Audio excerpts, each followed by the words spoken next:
자, 여러분 반갑습니다. 자, 여러분 오늘은 본사주쟁이 신명도사가 여러분께 관상 이야기를 들려드리겠습니다. 자, 오늘 여러분께 들려드릴 관상 이야기의 주인공은 박근혜 대통령이십니다. 자, 이분은 현재 이제 감옥에서 옥살이를 하고 계십니다. 자, 그래서 향후 이분의 말년 운세가 어떠하신가, 요것을 제가 관상을 보면서 관상학적으로 분석을 해드리겠습니다. 자, 여러분 예전에 이제 50년대 이때만 해도 대한민국 사람들이 이제 그때 당시는 먹고 살기가 상당히 힘들었습니다.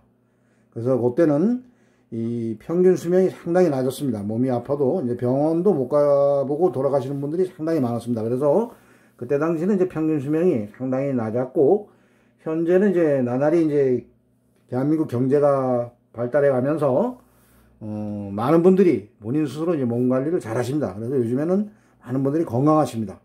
몸에 조금만 이상이 있어도 병원에 일찍 가시고, 그리고 본인 스스로 일 따로 운동 따로 이렇게 몸 관리를 잘 하시기 때문에 이 평균 수명이 상당히 이제 높아졌습니다. 그래서 예전에는 이 말년을 60세가 넘으면 이제 말년으로 봤습니다. 자, 그런데 요즘에는 이제 원체 이 사람들이 몸 관리를 잘 하시기 때문에 이 70이 넘으면 이제 말년으로 보면 되는 겁니다. 그래서 올해 이 박근혜 대통령께서도 연세가 이제 70이 되셨습니다. 그래서 앞으로의 이제 말년으로 이제 접어드시는데 이분의 향후 말년 운세가 어떠한가, 요것을 제가 관상학적으로 이제 분석을 해드리겠습니다. 자, 여러분, 본사주쟁이 신명도사는 이 관상을 볼 때 어떠한 관상 용어를 쓰지 않습니다. 아무리 관상을 많이 공부를 했어도 정확하게 예측을 해내지 못하면은 공부한 거 소용이 없는 겁니다. 어떠한 분이 10년 전, 20년 전에 이 박근혜 대통령께서 감옥에 가신다, 이것을 관상학적으로 예측하신 분은 대한민국에 한 명도 안 계십니다. 그래서 이 관상을 볼 때는 본인이 느끼는 점, 본인만의 느끼는 점, 그리고 본인만의 이제 뭐 영적인 것으로 볼 수 있으면 영적으로 보셔도 되고, 그 느낌으로 보는 겁니다, 관상은. 그래서 이 본사주쟁이는 이 관상을 볼 때 사주 명리학의 그 지지에 12지지가 있습니다. 자, 12마리의 동물이 있습니다. 자축인묘, 진사오미, 신유술에. 그래서 어떠한 누구나 이렇게 이제 한 가지 띠가 있습니다. 자, 그래서 그 12마리의 이제 동물에 이제 비유를 해서 이 관상을 보면 됩니다. 어떠한 그 12마리의 동물 중에 이 관상이 해당하는가, 이러한 것을 보면서 쉽게 관상을 분석하면은 좀 보입니다. 그래서 본사주쟁이가 이제 보기에는 이 대통령께서는, 박근혜 대통령께서는 자축인묘, 진사오미, 신유술의 이 12지지 12마리 동물 중에 자축인묘, 진이 이제 용입니다. 그래서 본사주쟁이는 이 박근혜 대통령의 이 관상을 12마리 지지, 12마리 동물 중에 용의 이제 상으로 봅니다. 자, 그래. 여러분들 이래 보시면은 이 박근혜 대통령께서 이제 예전에 이제 대통령 생활을 하실 때, 그때는 이제 보시면 이제 선한 이미지를 많이 보여주셨습니다. 자, 그때는 이제 국민의 대통령이시기 때문에 국민들한테 이제 선한 이미지를 많이 보여주셨지만, 실제 이 대통령의 관상을 이제 잘 뜯어보시면은 용의 상입니다, 용상. 눈 있는 데를 이제 잘 보십시오, 여러분들. 이래 보시면은 이분이 용입니다. 아주 강인한 그러한 얼굴의 상입니다.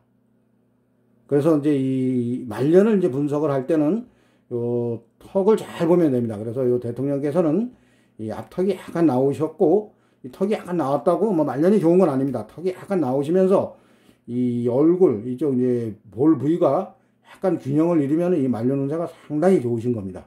그래서 아마 이 박근혜 대통령께서는 이 본사주쟁이 신명도사가 보기에는 이 말년 운세가 상당히 좋다고 저는 보고 있습니다. 자, 여러분, 이 용이라는 동물은 어떠한 동물이건 이 12지에 나오는 11마리의 동물은 우리 주변에서 이제 다 볼 수가 있는 동물입니다. 자, 그런데 이 용만큼은 이제 봤다는 사람이 없습니다. 이 상상 속에 이 동물이 용입니다.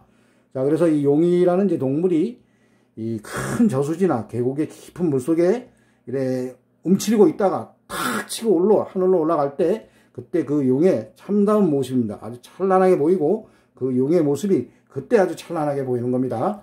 자, 그래서 박근혜 대통령께서는 이 대통령까지 하셨습니다. 그래서 하늘로 아주 승천을 하고 올라가셨습니다. 올라가시다가 끝까지 올라가지 못하고 이제 중간에 이제 떨어져 버렸습니다. 자, 얼마 남지 않은 하늘인데 올라가지 못하고 이제 떨어지셔서 현재는 이제 이 저수지, 큰 물속이나 계곡의 큰 물속에 이제 잠겨 있는 형국입니다. 자, 그런데 이 용이라는 동물이 승천을 하다가 못 올라가면 다시 물속으로 가라앉습니다. 자, 그래서 그 물속에서 이제 승천을 하지 못하면은 운명을 다하는 것이고, 다시 한번 이제 힘을 비축을 해서 다시 승천하면은 이 용의 임무가 다 끝나는 겁니다. 그래서 아마 이 본사주행이야 보기에는 현재 이 박근혜 대통령께서 이 저수지 큰 계곡물에 몸을 움츠리고 다시 물속으로 들어가 있는 그러한 형국입니다. 그런데 본사주행이야 보기에는 반드시 이분은 다시 하늘로 올라갈 수 있는 그러한 운명을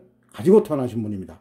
자, 여러분, 우리가 역사책에서 이제 봐왔듯이 어떠한 뭐 좋지 않은 사람이 역사가 이제 재평가합니다. 그분에 대해서 재평가해서 좋은 사람으로 다시 기록되고, 어떠한 좋았던 사람이 역사가 다시 재평가를 해서 아주 나쁜 사람으로 역사에 기록을 합니다. 그래서 본사주쟁이가 보기에는 이 박근혜 대통령께서는 다시 국민들이 반드시 재평가를 합니다. 자, 여러분, 이 세상살이에 거짓이 진실을 이길 수는 없습니다. 자, 이분이 정말 국민들의 가슴에 대못을 박는 그러한 행동을 하셨는지, 아니면 우리가 모르는 뭔가 있는지, 이러한 것은 역사가 다 밝혀줍니다. 자, 그래서 본사주쟁이 신명도사가 보기에는 반드시 이분은 국민들에게 재평가를 받아서 반드시 이 대통령의 명예회복을 할 수 있다고 본사주쟁이는 보고 있습니다. 자, 앞으로 여러분, 박근혜 대통령의 말년 운세, 이분의 운명이 어떠한가 우리 모두가 지켜봅니다. 하늘은 이 거짓이 진실을 이길 수 없게 이 하늘은 만들어 주십니다. 자, 그래서 앞으로 이 박근혜 대통령이 반드시 명예회복이 될 수 있다, 이러한 주제로 오늘도 본사주쟁이 신명도사가 여러분께 관상 이야기를 들려드렸습니다. 자, 오늘도 본사주쟁이의 관상 이야기를 재밌게 들어주신 분들은 나가실 때 구독과 좋아요를 눌러주시면 대단히 감사하겠습니다. 자, 이상 마치겠습니다. 감사합니다.